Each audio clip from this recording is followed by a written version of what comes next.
Autism has been around for thousands of years, but suddenly it's rising way too fast. The latest Centers for Disease Control Health report shows the rate of autism is now 1 in every 42 boys. That's over 2%.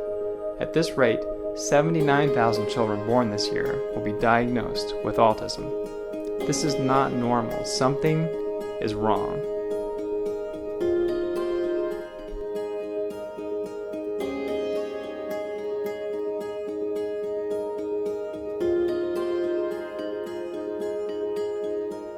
Hi, my name is Robert Sparks. I'm the president of Why Autism Happens, and I have some important new information about autism. In 2012, 4 independent studies confirmed 80% of autism is being caused by glitches in the reproductive DNA of fathers. Think about that. 80% of autism is being caused by fathers. This explains the vast majority of autism. This should change the way you think about autism.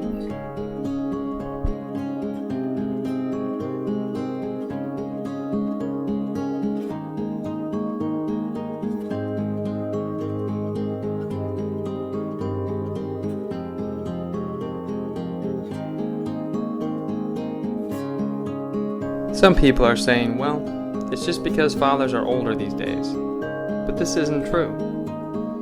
Because in the last few years, the age of fathers has stayed the same, while autism increased by 23%.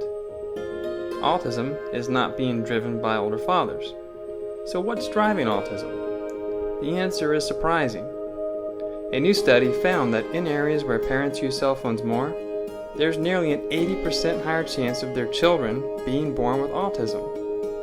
Since we know fathers are responsible for 80% of autism, this means cell phones are affecting the reproductive DNA of men, but not women.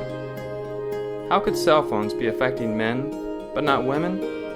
It's literally the way men and women are built that makes the difference.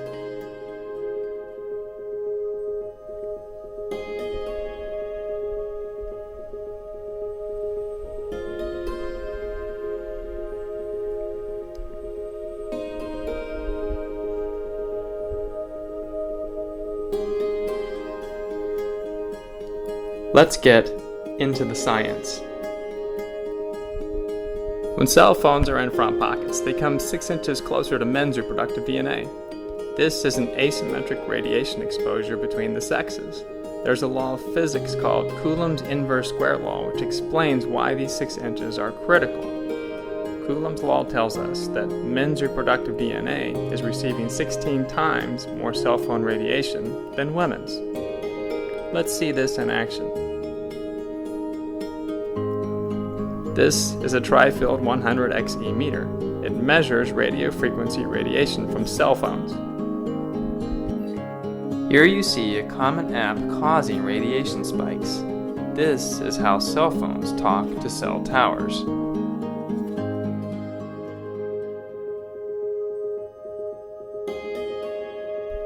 Here's the big problem. Cell phones send radiation spikes in sleep mode too, when they're in our pockets. At 2 inches, these spikes are powerful. What's the difference between 2 inches and 8 inches? It's the difference in distance between men's and women's reproductive DNA when phones are in front pockets. In a series of such sleep mode tests, it is easy to see women's reproductive DNA is receiving only a fraction of what men's receives, which is exactly what Coulomb's law calculates. Radiation rapidly dissipates in air. What's the impact of men's reproductive DNA receiving 16 times more radiation? It's why fathers are passing 80% of mutations leading to autism. It's why men are the silent carriers of autism. It's why we have a 20-year spike in autism.